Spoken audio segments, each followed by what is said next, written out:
주에 이어서 예수님과 연합하는 세례를 오늘 같이 보도록 하겠습니다.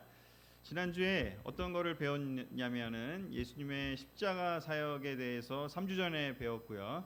그리고 그 사역이 의미하는 게 하나님의 은혜, 그리고 우리는 믿음으로 그 은혜를 받아들인다라는 개념을 배웠고요. 그리고 지난주에는 그렇게 되면 그 십자가 사역과 그 하나님의 은혜를 우리가 믿음으로 배우게 되면 우리의 삶이 이제 새로워지기 때문에 회개한다 해서 새로운 삶을 살게 되는 새로운 삶을 살게 되는 시작이 된다 해서 회개의 그 참 의미를 지난주에 배웠습니다.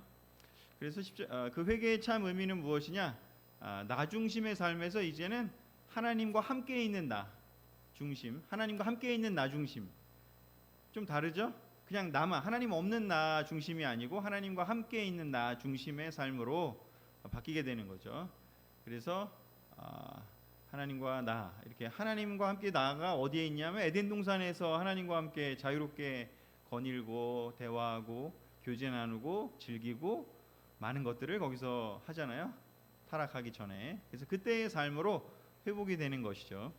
그래서 그러한 회복이 되는 삶을 십자가 사역을 통해서 배운 사람들은 무엇을 하게 되느냐? 세례를 받게 되는데, 말하자면 너무나 놀랍게 예수님과 데이트를, 아까 데이트 얘기 나왔지만 예수님과 데이트를 하고 약혼을 하고 그 다음에 본격적으로 같이 살기 위해서 우리는 특별한 의식을 행하죠. 그게 뭐죠? 결혼식이죠. 우리 부부가 결혼식이라는 의식을 행하고 이제 본격적으로 하나님과 사람들 앞에서 우리가 부부다라는 것을 이제 공표를 하고, 그리고 결혼의 삶을 시작하는 것처럼 이 새로운 삶, 회개하는 이 새로운 삶이 바로 하나님과 나와 함께하는 삶이 된다고 했는데, 싱글이 아니라 이제는 함께 사는 결혼한 삶이죠. 예수님과 결혼한 삶을 살게 되는데, 그 결혼한 삶의 시작이 뭐냐? 바로 결혼식과 같은 세례라는 거죠. 그래서 결혼식 없이도 살 수 있을지도 모르지만 지금 세대는, 하지만 사실 결혼식은 정말 필요하다고 생각이 들고, 그런 것처럼 세례도 세례 없이도 어떤 교파에서는 세례가 그렇게 크게 의미가 없다, 그냥 하나님과 함께 영접하고 살면 되지 않냐라고 하지만, 그렇지만 성경은 그 새로운 삶의 시작을 세례라는 것으로 초대교회 형제자매들이 했음을 명백하게 보여주고 있고, 그 결혼식과 같은 그 의식이 바로 세례인 것이죠. 그래서 오늘 세례에 대한 이야기를 할 텐데요. 사도행전 2장 36절 41절, 너무 잘 아는 구절이기도 하겠지만 같이 한번 읽어보겠습니다. 시작. 그러므로 여러분 이 일을 분명히 아십시오. 여러분이 십자가에 못 박아 죽인 이 예수님을 하나님께서는 주와 그리스도로 삼으셨습니다. 사람들은 이 말을 듣고 마음에 찔려 베드로와 다른 사도들에게 형제들, 우리가 어떻게 하면 좋겠소 하였다. 그래서 베드로가 그들에게 말하였다. 여러분 모두 회개하고 예수 그리스도의 이름으로 세례를 받아 죄 사함을 받으십시오. 그러면 성령을 선물로 받을 것입니다. 이 밖에도 베드로는 많은 말로 증거하며 그들에게 이 타락한 세대에서 구원을 받으라고 권하였다. 아멘. 예수님의 수제자였던 베드로가 예수님께서 승천하시고 난 후에 열심히 그 다른 제자들과 함께 또 예수님의 가족들과 함께 모여서 기도하고 드디어 오순절을 맞고요. 그 오순절 놀라운 성령 강림의 사역을 성령 강림의 기적을 맛보고, 거기에 모였던 많은 그 외지에서 왔던 사람들에게, 소위 말하자면 이제 디아스포라 그 유대인들에게 이 예수님에 대해서, 이 구약 성경의 긴 역사 속에서 흘러왔던 이 예수님이 하신 이 십자가 사역을 설명을 했습니다. 그러면서 마지막에 뭐라고 얘기하냐면, 여러분이 십자가에 못 박아 죽인 이 예수님을 하나님께서는 주와 그리스도로 삼으셨습니다 라고 얘기를 합니다. 즉 십자가를 통해서 예수님께서 사람들의 죄를 대속하신 그 일을 통해서 그 죄 때문에 죽기는 했지만 다시 부활을 하셔서 높여주신 것이죠. 주와 그리스도로 삼으셨다라는 뜻은. 그래서 그 의미를, 십자가의 의미를 잘 설명을 했습니다. 그랬더니 사람들이 그걸 듣고 마음에 찔렸습니다. 예수님이 나를 위해서 그런 일을 하셨구나 라고 마음에 찔렸습니다. 내 죄 때문에 내가 당해야 될 그 고통을 예수님이 당하셨구나. 그래서 그러면 도대체 이제 우리가 그 다음 단계에서 그거를 알겠는데, 너무 감사한데 그러면 무엇을 하면 좋겠냐 어떻게 하면 좋겠냐라고 이제 물어보니까 베드로가 아주 명확하게 클리어한 답을 얘기하고 있습니다. 그게 뭐냐? 첫 번째, 모두 회개하라고요. 즉 기존의 삶을 청산하고 이제 새로운 삶을 시작할 결심을 하라고 이야기를 하는 거죠. 지난주에 우리 배웠죠. 회개의 디테일한 내용들은. 그래서 이 모두 회개하라고 먼저 얘기하고 그 다음에 뭐를 하라고 하냐면 예수 그리스도의 이름으로 세례를 받으래요. 세례를 받으래요. 결혼식을 하래요. 예수님과 연합을 하라고 합니다. 그리고 그 연합을 통해서 죄 사함을, 십자가에서 분명히 그 죄 사함이 하나님이 은혜로 예수님을 통해서 보여주셨는데 그거를 받아들이는 그 과정을 밟으라는 거죠. 그게 뭐냐? 세례라는 거죠. 세례를 거침으로써 그 십자가 사역이 이제 나에게로 트랜스퍼, 이전에 들어오는 거죠. 나에게로. 죄 사함이 온전히 이루어지기 위해서는 십자가 사역이 필요하고, 그리고 회개가 필요하고, 그리고 예수님과 연합하는 세례가 필요한 것이죠. 그리고 그렇게 됐을 때 죄 사함을 받았고 이제 예수님과 함께하는 삶을 살게 되니까 어떻게 돼요? 죄가 사라졌기 때문에 이제 나를 떠나갔던 그 하나님의 영이 다시 돌아오는 거죠. 에덴 동산에서 쫓겨났다가 다시 하나님과 연합이 됐기 때문에 이제 하나님의 성령이 다시 내 안에 들어오게 됩니다. 예수님이 계셨으면 계속 예수님하고 살아야 되는데 예수님이 떠나시고 이제는 모든 사람에게 그 예수님의 영을 부어주시겠다고 하셨잖아요. 그게 뭐냐? 보혜사 성령이잖아요.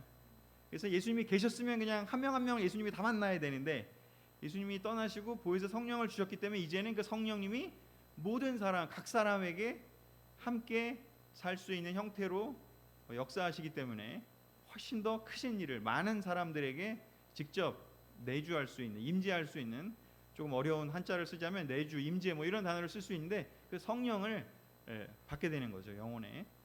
그래서 그렇게 됐을 때 이 전체적인 이 과정을 구원이라고 얘기를 하고 있습니다. 사도행전은 베드로가 이 많은 말로 증거하며 타락한 세대에서 구원을 받으라고 얘기했다는 건데 이 구원이 바로 이렇게 이 일들이 이 은혜로 구원받는 삶의 시작이 바로 이런 과정을 통해서 이루어진다라고 아주 명확하게 설명을 해주고 있습니다. 아주 명확하게. 그래서 이 표준적인 아주 명확한 가르침을 초대교회는 계속해서 반복했고요. 그것을 통해서 많은 사람들이 구원받을 수 있었고 또 교회가 성장할 수 있었죠. 그래서 우리는 사람들에게 첫 번째로 베드로가 한 것처럼 사람들을 구원하기 위해서는 은혜의 그 핵심 사역인 십자가 대속 사건을 우리는 사람들에게 얘기를 해야 됩니다. 그래서 그것에 반응하는 사람들은 자기의 죄를 깨닫고 인정하고 회개할 수 있게 되고, 그리고 그 사람들은 회개하고 죄를 깨닫는 사람들은 어떻게 하면 좋겠냐는 대답을 할 때 예수님과 연합하는 세례를 받고 예수님과 결혼을 하라고 얘기를 할 수가 있는 거죠. 그리고 그렇게 된다면 그 사람은 죄를 용서받고 다시 태어나는, 니고데모가 그토록 원했던 어떻게 하면 구원을 얻겠습니까? 라고 했을 때 예수님이 얘기했잖아요. 다시 태어나야 한다고. 바로 그 다시 태어남이 이 세례를 통해서 시작된다라는 것이죠. 그리고 다시 태어난 사람에게는 성령님이 찾아오시게 됩니다. 그래서 조금 더 구체적으로 이 세례의 의미를 물에 잠긴다라고 하는 그냥 문자적인 의미, 그리고 이 의식적인 예식적인 행위가 있지만 겉으로 보기에는, 하지만 그 안에 들어있는 그 믿음의 의미는 무엇이냐? 바로 예수님과 연합을 하는 거죠. 우리도 아내가 남편과 결혼을 하게 되면 연합을 하는 거잖아요. 둘이 따로 살다가 하나가 돼서 육체적으로 또 그 다음에 감정적으로 뭐 여러 가지로 이렇게 연합이 되는 것처럼 세례는 무엇이냐? 이 그리스도와의 연합입니다. 로마서 6장 1절 4절 그리고 골로새서 2장 12절이 같은 이야기를 하고 있는데 로마서 6장 1절 4절을 같이 한번 읽어보겠습니다. 정말 제일 중요한, 세례 공부에서 사실 제일 중요한 구절이 바로 이 로마서 6장 1절에서 4절이고 아까 봤던 사도행전 2장 9절과 함께 이 두 구절만 또 제대로 이해하고 사람들에게 설명할 수 있다면 충분하다고 생각이 듭니다. 같이 읽겠습니다. 시작. 여러분은 그리스도 예수님과 연합하는 세례를 받은 우리가 그분과 함께 죽었다는 사실을 모르십니까? 우리는 그분의 죽으심과 연합하는 세례를 받음으로써 그분과 함께 묻힌 것입니다. 이것은 그리스도께서 죽은 사람 가운데서 아버지의 영광으로 살아나신 것처럼 우리도 새로운 생명 가운데서 살도록 하기 위한 것입니다. 그리스도의 죽으심으로 우리도 함께 죽었다면 그분의 부활하심과 함께 우리도 틀림없이 부활하게 될 것입니다. 아멘. 세례의 의미는 그냥 물에 잠기는 것은 사실 요즘 여름에 워터파크 가면 엄청나게 많은 사람들이 세례받고 있지 않습니까? 바닷가에 가면 해수욕장에서 엄청 많은 사람이 세례받고 있지 않습니까? 대답 안 하시는 게 맞죠? 세례라는 걸 그냥 명목적인 또는 그냥 문자 그대로의 뜻을 하면 세례받는 거겠지만 물에 잠기다니까 엄청난 많은 사람이 물에 잠기고 있어요. 하지만 진정한 의미의 세례는 그 물에 잠기는 해수욕하는 사람들의 물놀이하는 사람들에게서는 발견할 수가 없죠. 왜냐하면 물에 잠기는 것에 담긴 그 의미가 무엇인지를 모르기 때문에 그 담긴 의미를 믿음으로 받아들이고 물에 잠길 때 비로소 이 세례가 세례로서의 의미가 온전히 이루어지기 때문인 것이죠. 그래서 우리 예수님이 사셨던 그 삶에서 십자가 사역을 통해서 사람들의 죄를 짊어지고 죽으셨습니다. 그리고 묻히셨습니다. 그리고 다시 부활하셨죠. 묻힌 거는 죄 때문에 묻혔지만 예수님 자체는 죄가 없으셨기 때문에 하나님의 직권으로 하나님의 주권적인 힘으로 그 무덤에 묻혀 있던 예수님을 다시 생명을 주어서 일으켜 세웠습니다. 그래서 그 묻힌 건 우리의 죄가 묻힌 거고 살아난 거는 죄와 다시 분리된 그 예수님이 다시 부활을 하신 거죠. 그거와 마찬가지로 이것과 연합이 되는 거기 때문에 우리의 옛 삶이 있었는데 그리스도와 함께 죽음으로 우리의 옛 삶을 예수님의 십자가로 우리는 그 예수님의 십자가로 던져드리고 그리고 우리가 물에 들어갈 때는 바로 예수님의 묻힘처럼 다시 들어가서 우리의 옛 사람은 죽고 이제 다시 물에서 나올 때 우리는 새 사람으로 태어나는 이 놀라운 이 의미가 여기 담겨 있는데 이거를 믿음으로 받아들이고 물에 잠길 때 잠겼다 다시 나올 때 즉 세례를 받을 때 이 참 의미가 여기서 바울이 얘기하는 참 세례의 의미가 온전히 그 세례받는 사람에게 이루어지는 것이죠.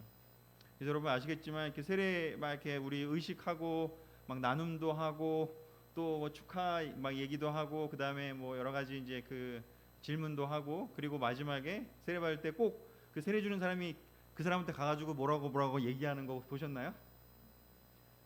그죠? 꼭 얘기하잖아요. 그때 물론 그 전에도 공부하기 전에도 얘기하지만 다시 한번 얘기하는 거죠. 이것이 단지 그냥 물에 들어가는 게 아니라 이게 너가 예수님과 연합하는 당신이 예수님과 연합하는 이 시간이라는 거를 다시 한번 말을 해줍니다. 마치 주례사가 주례를 하는 것처럼 마지막으로 얘기해 줍니다. 이 의식의 의미를요. 그래서 예수님 그리스도와의 연합, 내가 예수님과 하나가 되는 그 의미가 바로 세례가 되는 것이죠. 그래서 예수님과 세례를 받는다라는 것을 성경에서 바울은 정말 다양한 곳에서 여러 가지 말로 설명을 하는데 그 로마서와 골로새서에서는 이 예수님의 연합이라는 표현을 썼고요. 이 연합이라는 단어를 에베소서 1장 3절에서 10절에는 이 세 가지의 이 전치사를 통해서 이 연합의 의미를 조금 더 디테일하게 설명을 합니다. 그게 뭐냐면 그리스도를 통하여 여러분이 구원에 이르렀습니다 이런 표현을 쓰고 그리스도 안에서 여러분이 새 생명을 얻었습니다 라고 얘기를 하고 그리스도와 함께 이제 여러분은 다시 새로운 삶을 시작합니다 라고 이야기를 합니다. 그래서 through, in, with 이 세 가지가 바울이 에베소서에 사용하는 전치사인데 이 부분들이 바로 이 로마서에서는 연합하여라는 그 한 문장으로 설명을 하고 있습니다. 그리스도를 통해서 우리가 하나님께 이르렀고요. 그리고 그리스도 안에서 우리가 새 생명을 회복했고요. 우리가 성령이 우리에게 들어오고 그리고 그리스도와 함께 이제는 같이 살아가게 되는 것이기 때문에 이제는 그 전의 삶과는 차원이 다른 삶을 살 수 있게 되는 것이죠. 평생토록 하나님과 그리스도와 함께 동행하면서 그 성령의 열매를 우리는 누리면서 살아가게 되는 거. 이제는 혼자가 아닙니다. 결혼하면 좋은 게 그거 아닙니까? 혼자가 아닌 거 아닙니까? 바로 예수님과 결혼을 하게 되면 예수님과 하나가 되게 되면 우리는 우리의 삶의 중요한 이 연합의 이 놀라운 경험을 신비를 경험하게 됩니다. 기독교를 그리고 이 성경의 구원의 진리를 사실 생각해 보면 굉장히 단순해 보이는데 굉장히 심오해요. 굉장히 역설적이에요, 사실은. 굉장히 단순해 보여. 그냥 믿고 물에 들어가면 끝이야. 단순해 보이지 않아요? 얼마나 단순해요. 물에 들어갔다 나오는 거. 이거 누구나 할 수 있지 않아요? 이게 아니라 구원의 방법을 굉장히 어려운 걸로 했으면요 아마 통과하지 못하실 분도 많았을걸요. 그렇죠? 뭐를 막 성경을 정말 막 이렇게 엄청나게 어느 만큼을 외워야 한다. 그래야만 통과한다. 아니면은 또 뭔가 막 이렇게 40일 금식 기도를 무조건 완수를 해야만 이 놀라운 시작을 할 수 있다. 이렇게 했다거나 뭐 어떤 여러 가지의 어떤 수행의 방법을 두었다면 아마도 굉장히 어려웠을 수 있겠는데, 이 세례라고 하는 굉장히 단순한, 그렇지만 너무 심오하지 않습니까? 예수님과 연합한다는 이 심오한 가르침을 바로 이 세례 속에 허락을 해주신 거죠. 그래서 예수님과 하나 되는 삶, 바로 연합하는 삶, 이것이 바로 우리의 크리스천 삶의 핵심입니다. 여전히 함께 계신 예수님과 함께 예수님을 통해서 생각하시고 예수님 안에서 기뻐하시고 예수님과 함께 씩씩하게 살아가고 계십니까? 그래서 이 개념을 연합의 개념, through, 통해서, 안에서 함께, 이걸 늘 생각하시면 훨씬 더 도움이 될 것 같고요.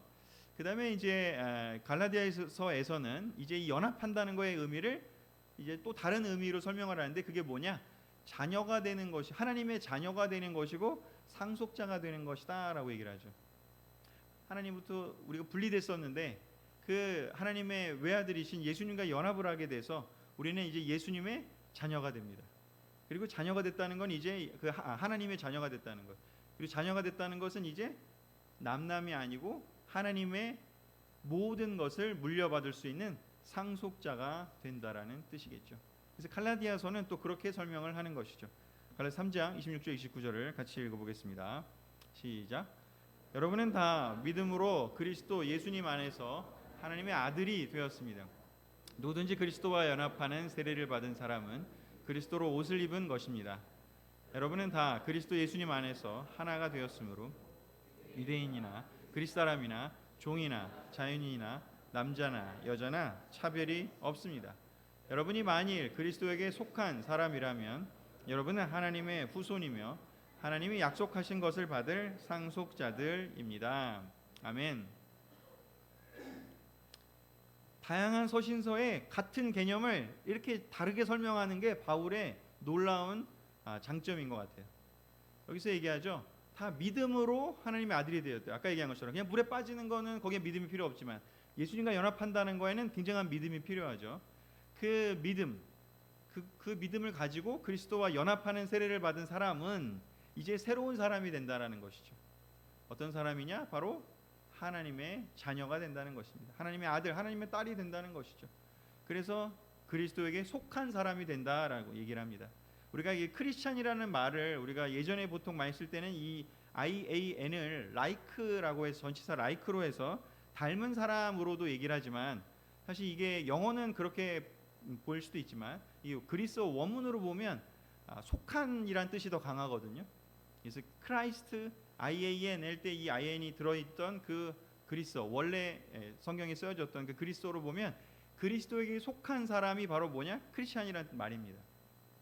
그래서 크리스찬이 되는 것이고 그리스도에게 속한 사람이 되는 것이고 그것이 바로 하나님의 약속된 것들을 받을 상속자가 된다라는 것입니다.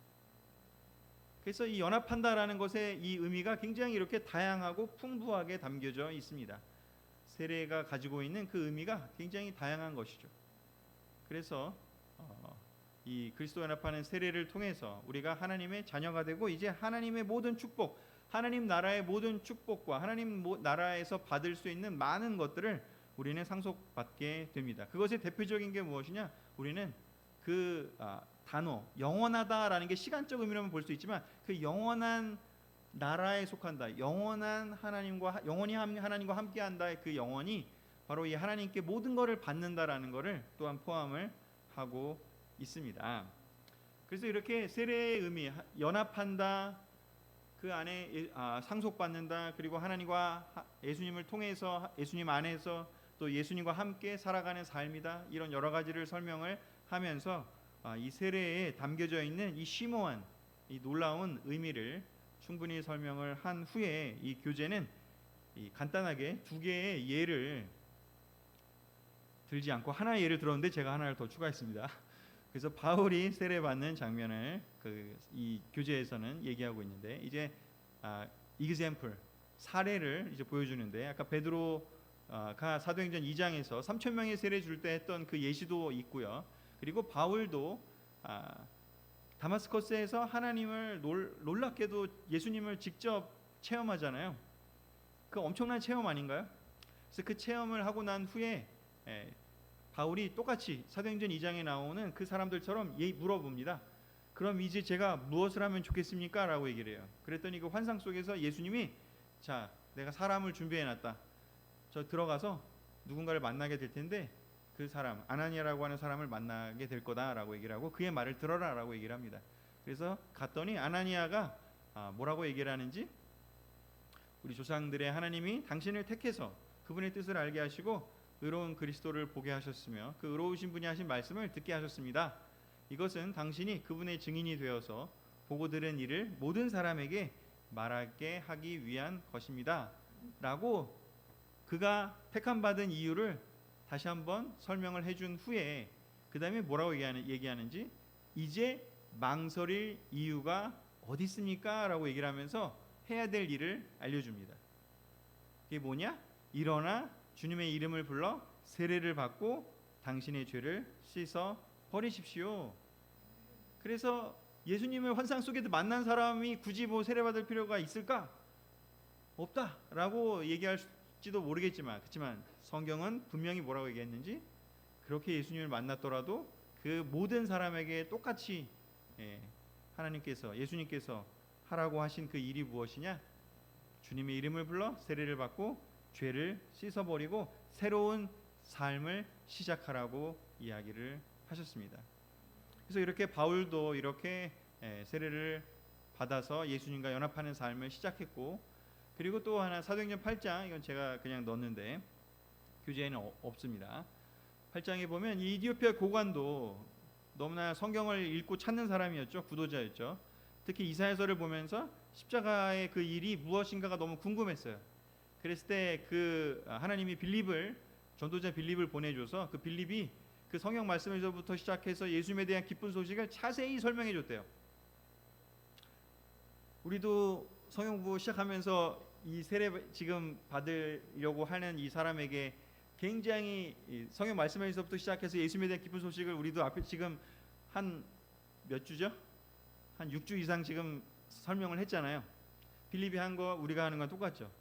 그리고 설명을 해주니까 그 고관이 설명을 잘 했기 때문에 나오는 반응, 물을 딱 본 거죠.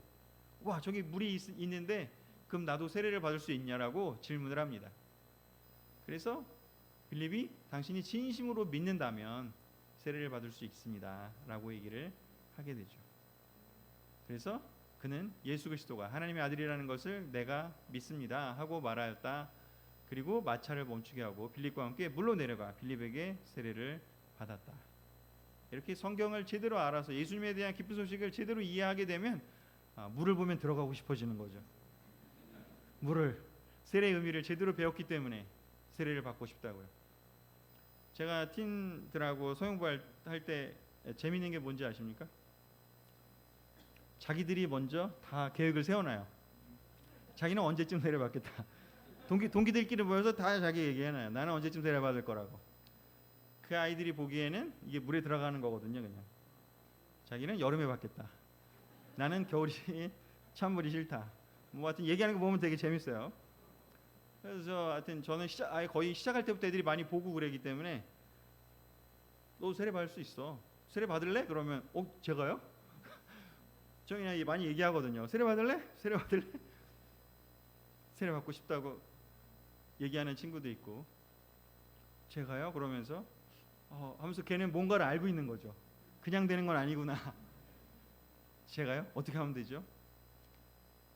거꾸로 저는 그렇게 많이 얘기를 하거든요. 앞에부터 하기보다 처음부터 하도 많이 봤으니까 너도 원하냐고 그 의미가 뭔지를 거꾸로 설명하기도 하는데 중요한 건 정말 이걸 제대로 알면 사람들은 세례를 성경을 제대로 이해하고 제대로 알면 교회에 그냥 교회에 그냥 하는 거를 보고 하는 게 아니라 이 초대교회 사람들이 어떻게 했는지를 잘 살펴보면 당연히 이 세례를 받고 싶을 수밖에 없다라는 것이죠. 자, 그래서 여기 사례를 통해서 또한 이 물에 잠기는 세례가 초대교회상에서는 당연했다. 그런데 그러면 이거는 교재에 나오진 않지만 제가 간단하게 설명을 하면, 그러면 언제부터 이 물에 잠기는 세례가 물을 뿌리는 세례로 바뀌었느냐?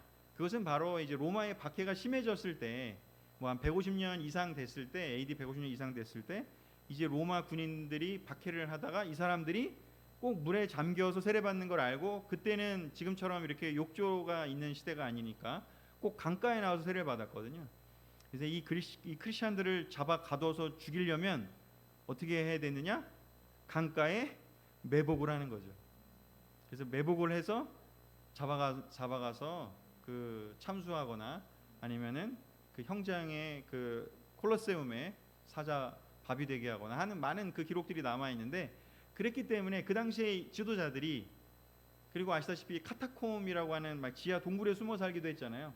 그리고 또 광야로, 사막으로 나가기도 하고, 그러면 물이 없잖아요, 그때는. 그래서 그런 특별한 상황이 생겼을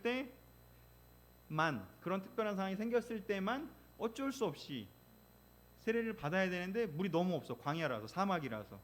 그럴 때만 그거를 해라라고 남겨진 디다케라고 하는 그 책자에 그 남겨져 있는 예가 있어요.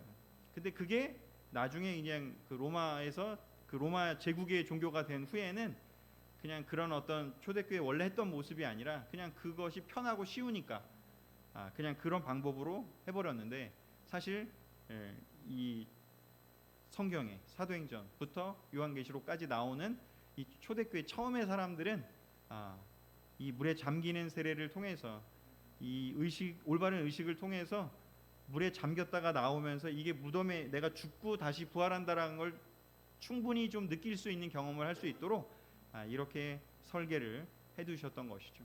그래서 우리 그리스도 교회는, 그리고 우리보다 사실은 침례교가 먼저 시작을 했지만, 이 침례라는 것, 세례가 침례라는 것을 회복하는 운동을 이 종교개혁을 하면서 많은 것들이 종교개혁이 되다가 이 부분까지 종교가 된 게 이제 침례교가 먼저 하고, 그 다음에 이제 그리스도 교회도 이것을 더 성경적으로 회복하는 그런 시기가 있었습니다.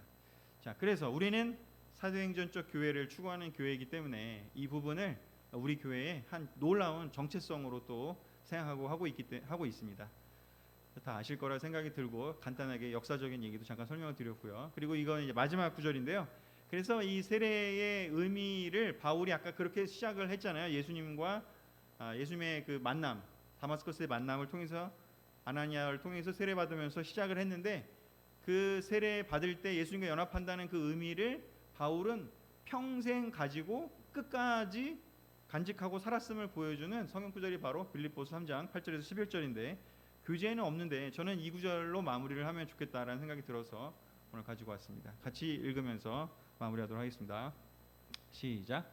내가 모든 것을 잃어버린 것처럼 여기는 것은 내 주 그리스도 예수님을 아는 지식이 훨씬 더 가치가 있기 때문입니다. 나는 그리스도를 위해 모든 것을 잃어버렸습니다. 내가 그 모든 것을 쓰레기처럼 여기는 것은 그리스도를 얻고 그분과 완전히 하나가 되기 위한 것입니다. 내가 원하는 것은 그리스도를 바로 알고 그분의 부활의 능력을 체험하며 그분의 고난에 참여하고 그분의 죽음을 본받아 어떻게 해서든 나도 부활하는 것입니다. 아멘. 지금 쭉 설명을 듣고 이걸 보면 세례가 여기 들어있지 않습니까? 세례가 여기 들어있습니다. 그리스도를 얻고 그분과 완전히 하나가 되는 게 세례였습니다. 그렇지 않습니까? 그분을 바로 알고 그분의 부활의 능력을 체험하고 그분의 죽음을 본받아 부활하는 것, 그게 뭐예요? 세례잖아요. 그러니까 결혼할 때 이 배우자를 비가 오나 눈이 오나 아프거나 건강하거나 부유하거나 가난하거나 평생 사랑하겠습니까? 하나가 되어 자기 몸처럼 사랑하겠습니까? 라고 우리가 그 성원 선언할 때 그거에 대답을 하고 우리는 결혼을 시작하지 않습니까? 그거랑 똑같죠. 근데 그래서 바울은 이 빌립보서를 쓸 때쯤이면 벌써 한참 이제 감옥에 갇혀서 이 서신을 썼잖아요. 끝까지 시간이 한참 지났을 때도 그 세례의 첫사랑을 잃어버리지 않고 있었던 것이죠. 우리가 세례 받을 때 시작했던 그 마음이 바울은 여기에 그 마음을 그대로 표현해 놓고 있고 그것을 계속해서 그때 그냥 그 물에 들어가는 걸로 연합이 끝난 게 아니라 그거는 그냥 연합은 시작이라는 거죠. 세례는 시작이라는 거죠. 예수님과의 연합의 시작이요. 우리의 목표는 그래서 세례가 아니라 예수님과의 연합인 것이죠. 그분과 완전히 하나가 되는 것이 우리의 목표가 되어야 하는 것이죠. 부부가 너무 완전히 하나가 되기를 원하는 부부 얼마나 아름답고 사랑스럽지 않을까요?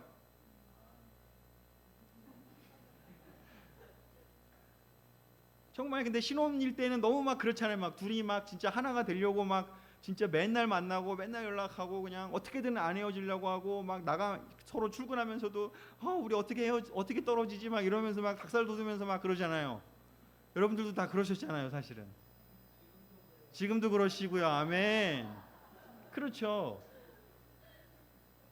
왜 예수님이 이혼을 그렇게 싫어하실까? 왜 하나님이 이혼을 그렇게 싫어하실까?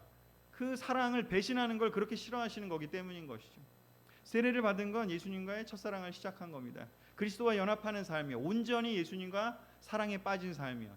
물론 천국에 가야 그게 완전히 온전히 이루어지겠지만 이 세상에서의 삶을 사는 동안 우리의 목표는 삶의 목표는 무엇이냐? 바로 이 세례를 온전히 끝까지 이루어내는 것입니다.